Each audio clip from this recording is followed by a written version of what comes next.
खुद बना रहे हैं इसलिए वक्त लग रहा है, खुद बना रहे हैं इसलिए वक्त लग रहा है, हमें जिंदगी बनी बनाई नहीं मिली। नमस्कार दोस्तों, मैं लोकेश कुमार शर्मा फिर से स्वागत करता हूं आपके अपने YouTube चैनल लोकेश क्लासेस में।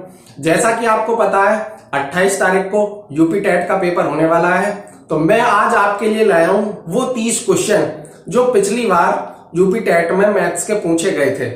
अगर आप मेरे चैनल पर नए हैं तो चैनल को जाके सब्सक्राइब कर लें, वीडियो को लाइक करें और वीडियो को ज्यादा से ज्यादा शेयर करें। उन दोस्तों के साथ जरूर शेयर कर देना जो 28 तारीख को यूपी टेट का एग्जाम देने वाले हैं। तो चलिए शुरू करते हैं। वो 30 कौन कौन से क्वेश्चन थे जो पिछली बार पूछे गए। तो आपकी स्क्रीन पर क्वेश्चन आने चालू हो जाएंगे। देखिए पहला 91 क्वेश्चन, एक आयत की लंबाई में 60% की वृद्धि करने पर उसकी चौड़ाई में कितने प्रतिशत की कमी करनी होगी जिससे आयत का क्षेत्रफल ना बदले। जब भी आपको ऐसा सवाल आए कि आयत का लंबाई में वृद्धि हो रही है और क्षेत्रफल उतना ही है, या लंबाई में कमी हो रही है क्षेत्रफल उतना ही है, ठीक है, तो आपको चौड़ाई में कितने % की कमी करनी होगी। तो एक फॉर्मूला है आपके पास r plus minus 100 into R का वैल्यू होता है जो परसेंटेज इंक्रीज हुआ है या परसेंटेज डिक्रीज हुआ है, आर। तो 60 प्लस 100 गुणा 100, 60 बटे 160 गुणा 100, 20 तिया 20 अट्ठे 4 दूनी 25, 25 तिया 75 बटे 2 37%। Option number 4, option number 4। आपके एग्जाम में ऐसे ही क्वेश्चन आने वाले हैं 28 तारीख को, तो देखते हैं और ये कैसे सॉल्व किए जाते हैं। 92 कह रहा है एक घन का आयतन संख्यात्मक रूप में उसकी भुजाओं की लंबाई के योग के बराबर है। तो घन की कितनी भुजा होती हैं? ये कोई घन है, घन की सारी भुजाएं क्या होती हैं? बराबर होती हैं। देखिए घन की कितनी भुजाएं, जो एजेस हैं, इंग्लिश में लिख रहा है एजेस। तो देखिए 1 2 3 4 5 6 7 8 9 10 11 और 12। अब वे कह रहा है कि आयतन, घन का आयतन यदि भुजा में a मान लूं तो आयतन हो गया a की क्यूब और सारी भुजाओं का योग 12a। यहां से a स्क्वायर कितना मिल गया मुझे? 12। और पूछा क्या है सवाल में? संपूर्ण पृष्ठीय क्षेत्रफल। घन का संपूर्ण पृष्ठीय क्षेत्रफल होता है 6a स्क्वायर। 6a स्क्वायर की वैल्यू 12, 72। आपका आंसर आ गया 72। Option number 2, option number 2। 2D और 3D के एक बार फॉर्मूले लिख के याद करके जरूर जाना। 2D 3D में से 2-3 क्वेश्चन आने ही आने। 93 क्वेश्चन क्या कह रहा है? 93 2018 में ये है 93 होगा 2018 में कितनी है? 1,26,500 रुपए। वर्ष 2016 से 10% का इंक्रीज हुआ है और फिर 15% का इंक्रीज हुआ है। तो 2016 में उसका वेतन पूछा है कितना। देखिए जब भी परसेंटेज का सवाल आए, अगर परसेंटेज है 10%, अगर 10% है, मैं परसेंटेज हटाऊंगा तो क्या करूंगा? 100 से भाग दूंगा। 100 से भाग दूंगा तो कितना बन गया? 1/10।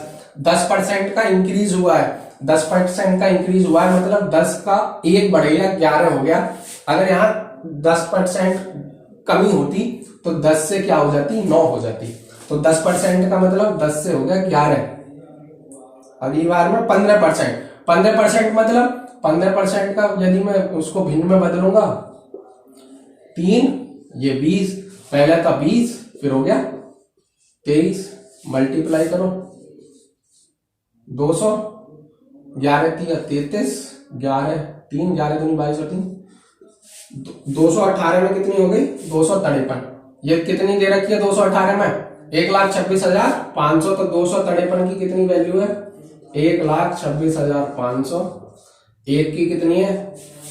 255 हजार, 53 पंजे 265, तो 1265। ये कट गया 5 बार 500। एक की वैल्यू है 500 और 200 की कितनी है? 5 दूनी 10, 1 लाख। 1 लाख। ऑप्शन नंबर चौथा बिल्कुल ऐसे ही है, वेतन निकालने को आएगा, परसेंटेज के सवाल बहुत ऐसे ही आने, आपको कुछ नहीं करना, बस परसेंटेज को यदि मैं हटाऊंगा तो 100 की भाग और परसेंटेज लगाऊंगा तो 100 की गुणा।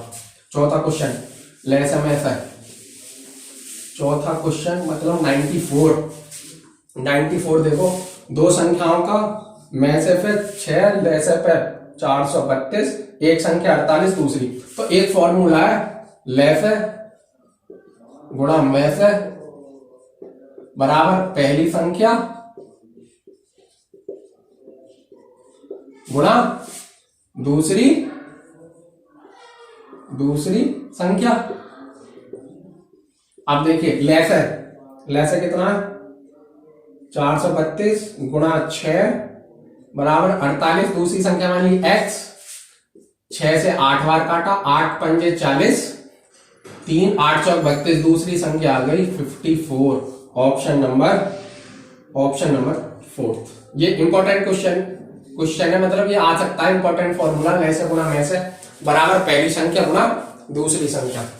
देखिए अगला क्वेश्चन नंबर 95 कह रहा है किसी महीने का तीसरा शुक्रवार 16 तारीख को तीसरा शुक्र है, तो इसको 7 घटाए 9 को होगा शुक्र, 9 को शुक्र होगा तो और 7 घटाओ 2 को पहला शुक्र होगा, 2 तारीख को पहला शुक्र होगा, तो ये कह रहा उसी महीने का चौथा मंगलवार जब 2 को शुक्र है तो इसमें 4 जोड़ दो तो 6 तारीख को मंगल होगा पहला।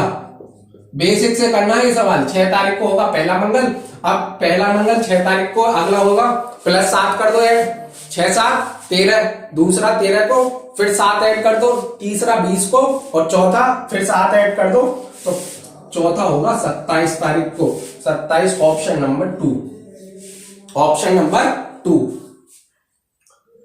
अगला 96 ये रीजनिंग का क्वेश्चन था, एक क्वेश्चन कैलेंडर का भी ऐसा ही आएगा। एक त्रिभुजाकार प्रिज्म में कितने शीर्ष होते हैं, त्रिभुजाकार प्रिज्म बना दीजिए, प्रिज्म ऐसा बनेगा, ये शीर्ष से शीर्ष मिल गया, ये शीर्ष से ये शीर्ष मिल गया, ये शीर्ष से ये शीर्ष मिल गया, थोड़ा टेढ़ा बना है, तो गिन लीजिए शीर्ष कितने हैं, 1 2 3 4 5 6। ऑप्शन नंबर 2 96 का 2। 97 प्रॉफिट एंड लॉस, क्या कह रहा है, 10 रुपए के 6 की दर से केला खरीदकर 6 रुपए में 4 की दर से बेचने पर जब भी ऐसा सवाल आए आपको क्या करना, यहां लिखने रुपए, यहां लिखने वस्तु, नंबर ऑफ आर्टिकल्स, तो रुपए कितने के खरीदे, 10 के 6 खरीदे, ये हो गया सीपी कॉस्ट प्राइस क्रय मूल्य, और 6 रुपए के एसपी, 6 रुपए के 4 की दर से बेच रहे हैं। आपको जब भी ऐसा सवाल आ जाए आपको बस इतना काम करना है, जो वस्तु है, जो नंबर ऑफ आर्टिकल्स है वो समान करने। समान क्यों करने, क्योंकि जब आप जितने रुपए के खरीदोगे, जितनी वस्तु उतनी वस्तु आप बेचोगे, जब भी तो आपको पता चलेगा प्रॉफिट हो रहा है मुझे या लॉस हो रहा है। तो इनको बराबर कैसे करूंगा, 6 दूनी 12, 4 तिया 12, 2 की मल्टीप्लाई इस पे भी होगी, 20 12, यानी 12 वस्तु खरीदी 20 रुपए की सीपी और 12 वस्तु बेच दी 6 तिया 18 रुपए की एसपी। हमेशा जो प्रॉफिट और लॉस होता है वो कॉस्ट प्राइस पे होता है, क्रय मूल्य पे होता है। तो 2 का लॉस है कितने पे, 20 पे इंटू 100, मतलब 2% की क्या हुई है उसको, 2% की हुई है उसको हानि, 2% की हुई है उसको हानि। सिंपल सवाल आएंगे, आपको बस इतना पता होना चाहिए वो निकलते कैसे। ठीक, आगे बढ़ते हैं। 98 बिल्कुल बेसिक क्वेश्चन है। 98 क्या पूछ रहा है, 1 ग्राम में कितने किलोग्राम, तो 1 ग्राम में होते हैं 1/1000 किलोग्राम, 1 किलोग्राम में 1000 ग्राम, तो 1 ग्राम में 1/1000 किलोग्राम। तो एक तो ऑप्शन ए मिल गया मुझे, और इसको 10 की पावर 3 लिख दूं 1000 को, ऊपर जब जाएगी तो 10 की पावर -3 हो जाएगी, और ऑप्शन बी भी मिल गया। ए बी सी नहीं है, 1000 किलोग्राम तो हो ही नहीं सकता, डी नहीं है, तो ये ए और बी होगा। ए और बी किसमें है? Option number 2, option number 2। Simple simple सवाल आते हैं यूपी टेट में, तो सिंपल सिंपल सवाल आपको करने हैं। 99 है, 0.01 का स्क्वायर को प्रतिशत के रूप में लिखिए। एक बार आप ट्राई कर लीजिए प्रतिशत के रूप में इसको कैसे लिखेंगे, इसको प्रतिशत के रूप में कैसे लिखेंगे, आप एक बार ट्राई कर लीजिए। देखिए अगर इसको मैं खोलूंगा तो 0.0001, यहां 2 दशमलव के बाद है, 2 अंकों के बाद दशमलव है, यहाँ 4 के हो जाएगा। अगर मैंने अभी बताया था मैं परसेंटेज लगाऊंगा तो क्या करूंगा, 100 की मल्टीप्लाई करूंगा, तो ये आ गया 0.01%। 0.01 ऑप्शन में है, हाँ ये रहा पहला, ये पहला। बी नहीं है, बी नहीं है, परसेंटेज नहीं लग रही, सी भी नहीं है, डी इसे 1/100% भी तो लिख सकता हूं। ए और डी कौन से में? Option number 4, option number 4। सीधे सीधे आपको सीधे सीधे सवाल आएंगे। 99, 100 है, 2 संख्याओं का अंतर और गुणनफल दे रखा है, व्युत्क्रमों का अंतर है। तो देखो ये वैसे होता है, यदि बेसिक से करूं, 2 संख्या मान ली ए और बी, इनका अंतर दे रखा है कितना, 5, और गुणनफल दे रहा है 36, तो इनके व्युत्क्रमों का अंतर 1/a माइनस 1/b, ऐसे लिया b minus A upon A B, A minus B minus A, कोई फर्क नहीं पड़ता, तो 5 और ए बी की वैल्यू है 36। आपको सीधा सीधा बेसिक से करने, बहुत आराम से कर दोगे आप, तो इसका ऑप्शन नंबर 1, ऑप्शन नंबर 1। 2 संख्या मान ली ए और बी, ए बी 36, तो ये पूछा है व्युत्क्रमों का अंतर। अब क्वेश्चन नंबर 101, क्वेश्चन नंबर 101 जरूर शेयर कर दें जिनका 28 तारीख को पेपर है, उनके लिए बहुत ही जरूरी है ये 30 क्वेश्चन। उन्हें पता चल जाएगा कि किस पैटर्न पे ज्यादा पूछे जाते हैं क्वेश्चन। आपके 2-3 टॉपिक तो बहुत इंपॉर्टेंट है, परसेंटेज प्रॉफिट लॉस, और ये परसेंटेज प्रॉफिट लॉस, एचसीएफ और एलसीएम, ये 3-4 टॉपिक हैं जो आपका नंबर सिस्टम में बोर्ड मास का सवाल एक आना ही आना है। मैंने चैनल पर सबसे पहली वीडियो बोर्ड मास की डाली थी, अगर आपने अभी तक नहीं देखी तो मैं डिस्क्रिप्शन में उसका लिंक प्रोवाइड करा दूंगा, उसको जरूर जाके देख लेना।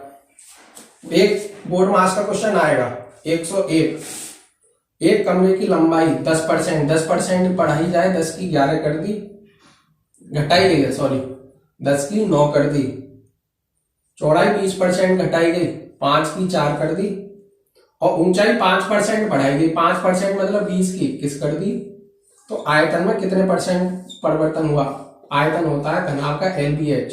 देखो कुछ कट रहा है, 4 पंजे 20, 55 25, 250, 21 निम्मा 189, 11 यहाँ ये है 61 बटे 250 गुणा 100, 61 की कमी है कितने पे? 250 इंटू 100, ये 5 बार, ये 2 बार, 61 दूनी होते हैं 122 बटे 5, 5 की भाग लगाओ, 5 दूनी 10, 22, 5 और 20, 2 0, 5 और 20, 24.4%, 24.4% मतलब ऑप्शन नंबर 2, ऑप्शन नंबर 2। आपको सीधे सीधे सवाल आएंगे। 102 फिर एचसीएफ एलसीएम में से आ गया सवाल। 102 जब भी ऐसा सवाल आ जाए तो आपको करना क्या है, कमरे की लंबाई दे रखी है 15 मीटर 17 सेंटीमीटर, अगर मैं सेंटीमीटर में कन्वर्ट करूंगा इनको तो 1517 सेंटीमीटर, और चौड़ाई दे रखी है 9 मीटर 2 सेंटीमीटर, इसको यदि मैं सेंटीमीटर में करूंगा तो 902 सेंटीमीटर। ये आपका कमरा है और इसमें ये पूछा है कि वर्गाकार टाइलों की न्यूनतम संख्या क्या होगी। तो वर्गाकार टाइलों की न्यूनतम संख्या कैसे निकालते हैं? इनका यदि मैंने HCF निकाल दिया तो वो एक वर्गाकार टाइल की भुजा आ जाएगी। देखिए कैसे निकलेगा HCF, भाग दे दो 902 1570 एक 902 5 एक 615 भाग 902 एक 615 ये कितने 12 में 5 गए 7 9 में से 8 287 615 दो बार जाएगा 7 दूनी 14 एक 28 दूनी 56 और एक 57 41 और 287 41 सत्ते 287 इनका HCF आ गया मतलब वो वर्गाटाइल की भुजा कितनी होगी 41 सेंटीमीटर लंबी होगी भुजा। तो आपको क्या करना है जो वर्गाकार टाइल्स का क्षेत्रफल होगा वही कमरे के फर्श का क्षेत्रफल होगा। इन क्षेत्रफल को बराबर कर लो 1570 गुणा 902 बराबर 41 गुणा 41 और इंटू n माना वो कितनी टाइल्स लगेंगी n टाइल्स लगेंगी। 41 से काटा 41 दूनी 82 41 दूनी 82 41 तिया 126 41 तिया सॉरी 123 123 33 43 200 41 सत्ते 217 37 में 22 की गुणा कर दो n की वैल्यू 22 सत्ते 154 का 4 हाथ से लगा 15 और 22 तिया 66 66 और 15 81 814 ऑप्शन नंबर 1। आपको ऐसा सवाल मिले तो आपको बस कुछ नहीं करना इनका HCF लेना है और वर्गाकार टाइल्स का क्षेत्रफल बराबर कमरे के फर्श का क्षेत्रफल। अगला सवाल 103 शेयर जरूर कर देना अपने दोस्तों के साथ जो पेपर देने जा रहे हैं। 103 कह रहा है गुणनफल में इकाई का अंक होगा। इकाई का अंक देखो यूनिट डिजिट निकालने को आपको आएगी। यूनिट डिजिट वाला ही क्वेश्चन आपके एग्जाम में आने वाला है। यूनिट डिजिट कैसे निकालते हैं जो आपकी घात है उसमें 4 से भाग दो। 4 से भाग पूरी घात में नहीं देना जो लास्ट के 2 अंक है उनमें देना है क्योंकि 4 के विभाजन का नियम कहता है कि इकाई और दहाई अंक से बनी संख्या यदि 4 से विभाज्य है तो पूरी संख्या भी क्या होगी 4 से विभाज्य। अगर मैं 4 से विभाज्य करूं इसको तो 16 चौका 64 शेषफल कितना बचा मुझे 3 तो यहाँ 3 की पावर 3 की पावर 3 27 इकाई का अंक कितना आ गया इकाई का अंक आ गया 7 option number 2 option number 2 option number 2। अगला सवाल 104 फिर परसेंटेज का सवाल आ गया फिर से परसेंट। एक बार आप ट्राई कर लीजिए ये होगा कैसे ट्राई करिए। 104 देखिए एक अगर ऐसा सवाल आ जाए भिन्न का और उसके भिन्न में इतने परसेंट की वृद्धि करी या हर में इतने परसेंट की कमी करी या वृद्धि तो हमेशा जो भिन्न मानना 100x अपॉन 100y मानना। 100x 100 से 100 कट गया x अपॉन y बचा ठीक 100x अपॉन 100। अब एक भिन्न के अंश में 20% 100x ही तो 20% की वृद्धि हो गई 120x हो गई और हर में 25% बढ़ गई 25 मतलब 125y हो गई और ये कितनी बन गई 3/5 बन गई। तो वो भिन्न बतानी है। भिन्न क्या होगी देखो 5 से काटो 24 पंजे 120 25 पंजे 125 5 से काटा 5 बार 3 से काटा 8 बार x अपॉन y आ गया 5/8 x अपॉन y आ गया 5/8 ऑप्शन नंबर 3 ऑप्शन नंबर 3। अगर ऐसी कभी आए तो भिन्न वाला सवाल हो परसेंटेज में तो हमेशा 100x अपॉन 100y। देखिए अगला 105 8 से विभाज्य। अब 8 से विभाज्य आप क्या करोगे 8 से विभाज्य सबको करके देखोगे उसकी कोई जरूरत नहीं है। मैंने अभी बताया देखो अगर 2 से देखना है तो 2 से मैं देखूंगा इकाई का अंक 2 से विभाज्य है या नहीं। 4 से हो गया तो 4 से देखना होगा तो मैं देखूंगा इकाई और दहाई अंक से बनी संख्या 4 से विभाज्य है या नहीं।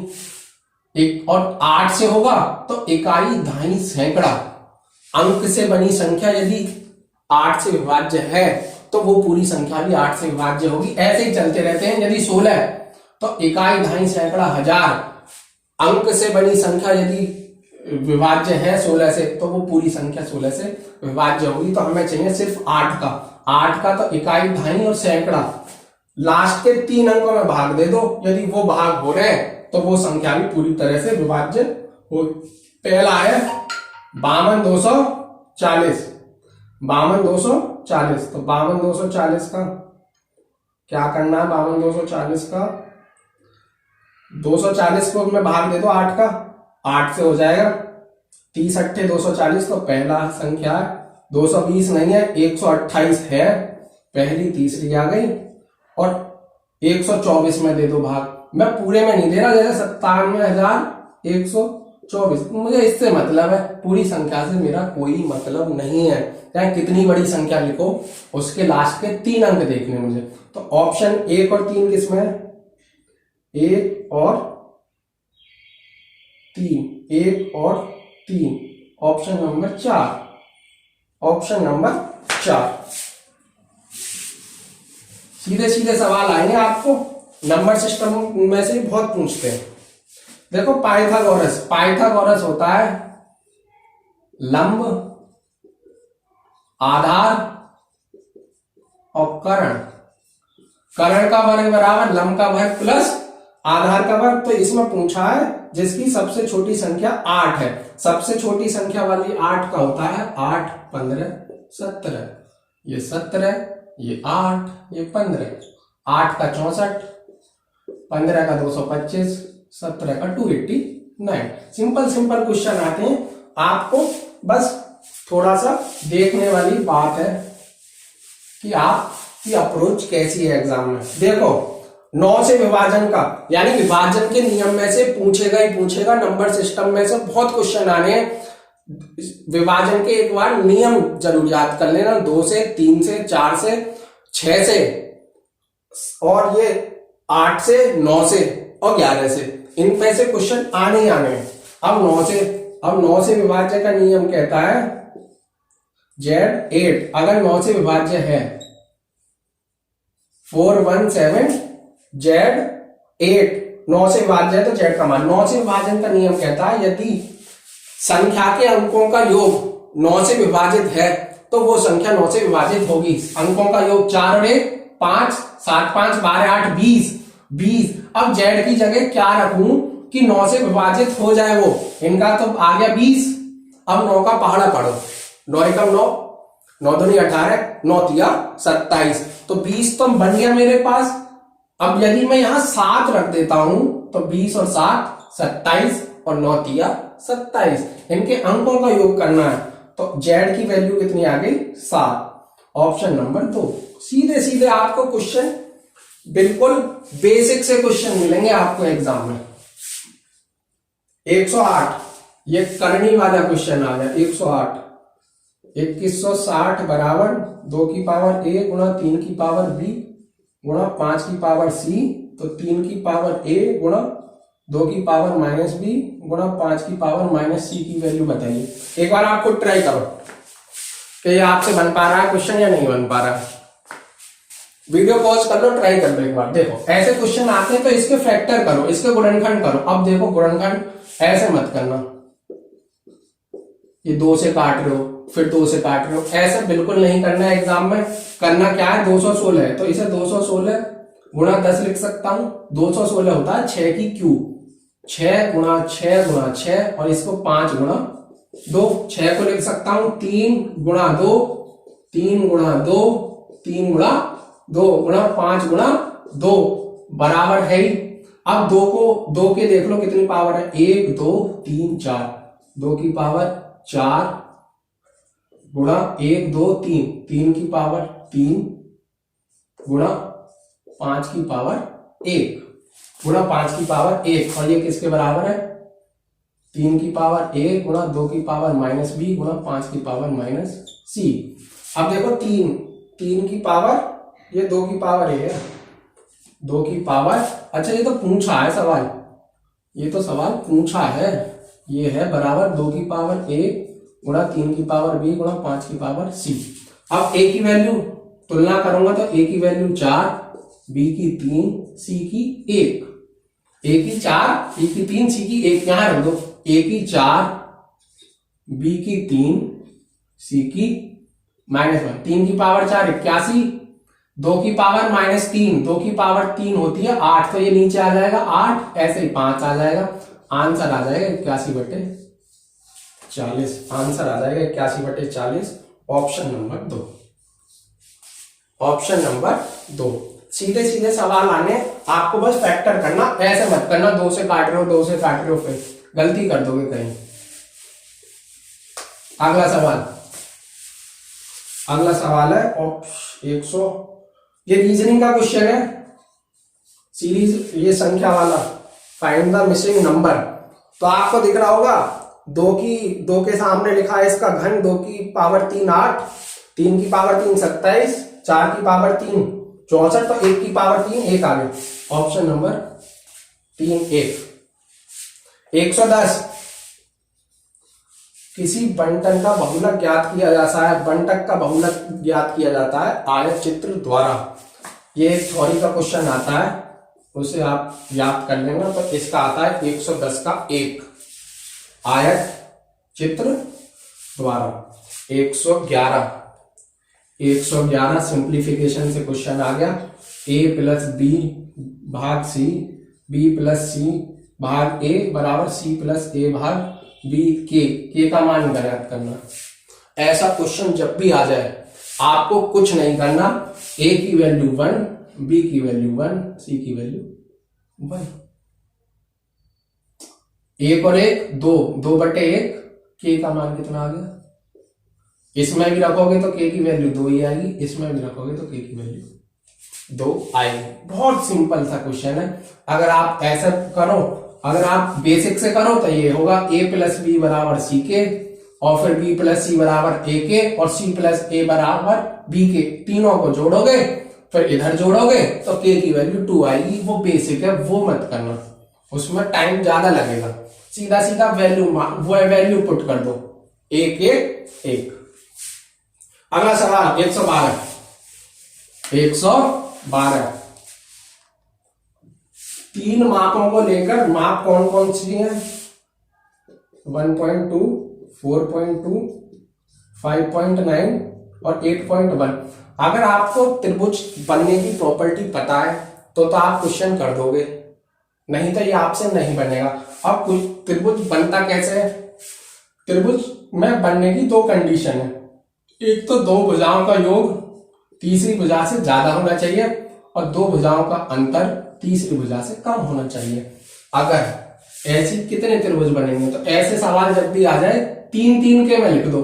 तो 1.2, 4.2, 5.9, आपके यहां से लिख दो 4.2, 5.9, 8.1, आपके यहां से लिख दो 5.9, 8.1, 1.2, आपके यहां से लिख दो 8.1, 1.2, 4.2।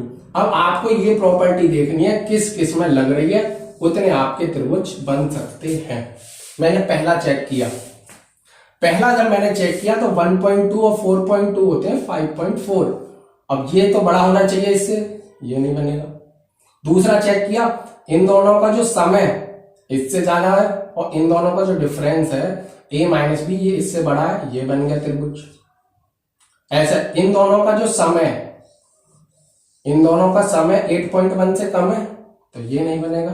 और ऐसे ही 8.2 और इसका जो दोनों का सम है, इनसे क्या है, अधिक है, इनसे तो अधिक है, सही है। और लेकिन इन दोनों का सम करना वो 8.1 से तो कम है, तो 4.2, 1.2, 5.4 इससे कम है, तो ये भी नहीं बनेगा। सिर्फ और सिर्फ एक त्रिभुज बनेगा, 4.2, 5.9, 8.1, ऑप्शन नंबर 1। ये त्रिभुज की प्रॉपर्टी है, याद कर लेना, ये भी क्वेश्चन बन सकता है आपके एग्जाम में। अगला 113 के बाद अगर ऐसा सवाल जब भी आ जाए, आपको ऑप्शन से हिट करना है। पहला ऑप्शन देखिए 4/9। देखिए अंश के दुगने से 1 अधिक है, भिन्न का हर, इसका दुगने से 1 अधिक है, 4 दूनी 8 और 1 9, 1 अधिक है, सही है। अंश में 2 जोड़ने पर 4 और 2 6, और हर में 3 घटाने पर 9 में से 3 गए 6, 2 जोड़े और 3 घटा दिए, कितना मिला 1। हमें 1 प्राप्त होता है। मूल भिन्न ज्ञात कीजिए, मूल भिन्न यानी 4/9। Option number 1। हमेशा ये सवाल ऑप्शन से करने हैं, आपको ऑप्शन से हिट करने हैं, ठीक है। 114 बोर्ड मास। देखो मैं बता रहा हूं, मैंने कई वीडियो डाली है चैनल पर और मैंने लगभग सभी वीडियो में बताया कि यदि सिंप्लीफिकेशन का कोई क्वेश्चन आएगा किसी एग्जाम में तो वो 99% चांस है वो बोर्ड मास होगा। आप एक बार मेरी बोर्ड मास की वीडियो जाके देख लेना, वो चैनल की पहली वीडियो थी। देखिए -9 -8 प्लस 24 भागित 13 -7, ये रेखा कोष्टक। तो सबसे पहले रेखा कोष्टक सॉल्व होगा। -9 -8 प्लस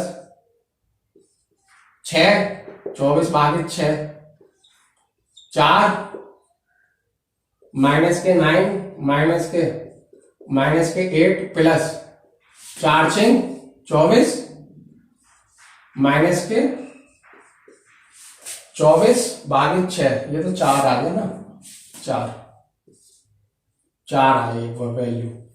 8 कितना बचा -4, तो माइनस ये आ गया -4। जब ये खोलूंगा -9 +4, आंसर है -5 कोई है ऑप्शन नंबर 3। ऑप्शन नंबर 3 सीधा क्वेश्चन है। बोर्ड मास लगाना आना चाहिए आपको, एक क्वेश्चन आएगा ही आएगा।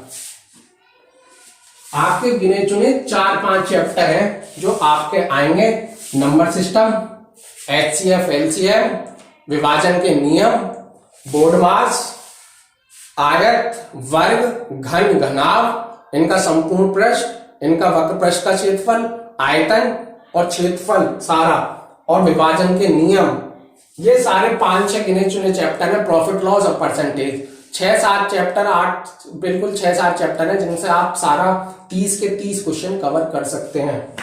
देखिए अगला फिर से वही LCM में से पे दे रखा है A और 8, लेसे पे दे रखा है A और 8 का 24। जब भी ऐसा सवाल आ जाए सबसे बेस्ट अप्रोच है ऑप्शन 10 14 12 8। देखिए अगर मैं 10 रखता हूं एक ही वैल्यू, 10 और 8 का यदि मैं से निकालूंगा तो सबसे छोटी संख्या जो दोनों को काट रही है वो होगी 2, में से पे आ गया 2, तो ये तो ऑप्शन हो ही नहीं सकता। ऐसे ही 14 रखूंगा मैं तो 14 भी नहीं हो सकता। 12 रखा, 12 और 8 का में से पे आ गया 4 और 12 और 8 का ले से पे आ गया 24। Option number 3 12। हमेशा ये याद रखना, हमेशा ऐसे क्वेश्चन ऑप्शन से हिट करने हैं। 115 116 आयत वाला आ गया 2D। यही क्वेश्चन आएंगे। आयत का देख रहा है, खेत का विकर्ण 17 और परिमाप होता है 2a + b = 46। a + b = कितना आ गया 23। अगर ये 23 है, देखो अब क्या निकालना है इसका क्षेत्रफल। अब विकर्ण कितना होता है, विकर्ण होता है √a² + b² = 17। दोनों ओर का वर्ग करूंगा, a² + b² = 289। अगर मैं पूरा यदि इसको सॉल्व करूं तो इसका पहले वर्ग करूंगा, फिर a² + b² की मान इसमें रखूंगा, a b की वैल्यू निकालूंगा, फिर a और b की, फिर यहां से निकालूंगा a और b की। तो इतना लंबा नहीं करना। आपके दिमाग में होगा कि ऐसा कौन सा ट्रिपलेट है जिसका विकर्ण तो 17 हो और मतलब कर्ण तो 17 हो और आधार और लंब का योग हो 23। तो आपके दिमाग में आएगा 15 और 8 23। 15 और 8 23, तो 15 और 8 23 और ये 17। तो हमेशा ये याद रखना, नहीं तो यहां से तो बहुत लंबा सवाल बन जाएगा, यहां से बहुत लंबा सवाल बन जाएगा। 15 8 23 और क्षेत्रफल होगा 15 8 120। 15 8 120। यही अप्रोच आपको एग्जाम में लेके जानी है। देखिए 117 सिंप्लीफिकेशन का सवाल है, घातांक करनी से -1 और ये कोष्टक और -1, इसको सॉल्व करना। तो 2 की पावर -1 1/2, 1/2 बड़ा कोष्टक की पावर -1, 1/2 की पावर -1 कितनी आ गई? 2 आ गया। आंसर कितना आ गया? 2। 2 एक अभाज्य संख्या है। हाँ जी, एक अभाज्य संख्या है। सम संख्या है, सम संख्या है। 2 का गुणज है, 2 का गुणज है। और विषम संख्या है, 2 एक विषम संख्या नहीं है। ए बी सी आ गया ऑप्शन नंबर 1। Option number 1 118। 118 देखिए 118 कैसे होगा? 118 होगा, 2 अभाज्य संख्याओं का योगफल सदैव अभाज्य संख्या होती है। अपने दिमाग में कोई भी 2 अभाज्य संख्या सोचो जो किसी से ना कट रहे हो। 2 अभाज्य संख्या आपने ले ली, 5 और 3, 3 भी अभाज्य, 5 है, इनका योग कितना आ गया? 8। तो ये क्या एक अभाज्य संख्या हुई? नहीं। तो पहला तो गलत हो गया, पहला गलत हो गया, क्योंकि ये एक अभाज्य संख्या नहीं। कोई भी ले लो, 5 7 ले लो। एक भाज्य संख्या विषम हो सकती है। एक भाज्य संख्या कोई भी मानो भाज्य संख्या, मैंने मानी 49 भाज्य है, 7 और भी कोई मान लो। ये एक विषम संख्या है, बिल्कुल हो सकती है। तो ऑप्शन नंबर बी बिल्कुल आंसर आपका सही है। ऐसा क्वेश्चन जब भी आए, आपकी अप्रोच होगी कोई भी संख्या आप मान सकते हो जो ऑप्शन में दे रखा है कि सम है, विषम है, अभाज्य है, जैसी भी संख्या, ठीक है, उससे ज्यादा आसानी से निकल जाएगा। 119 बहुभुज के अंत्य और बाह्य कोणों का अंतर। बहुभुज के अंत्य और बाह्य कोणों का अंतर है 60। ये कोई भी बहुभुज होगा और इसके अंत्य और बाह्य कोणों का अंतर दे रखा 60, लेकिन वो होंगे तो एक सरल रेखा पे। तो यदि ए अंत्य है, बी बाह्य है, तो उनका योगफल होगा हमेशा 180। 180 अगर मैंने ए की वैल्यू निकाली तो दोनों को जोड़ के आधा 120 और बी की आई 60। बाह्य कोण है 60, अंत्य कोण है 120।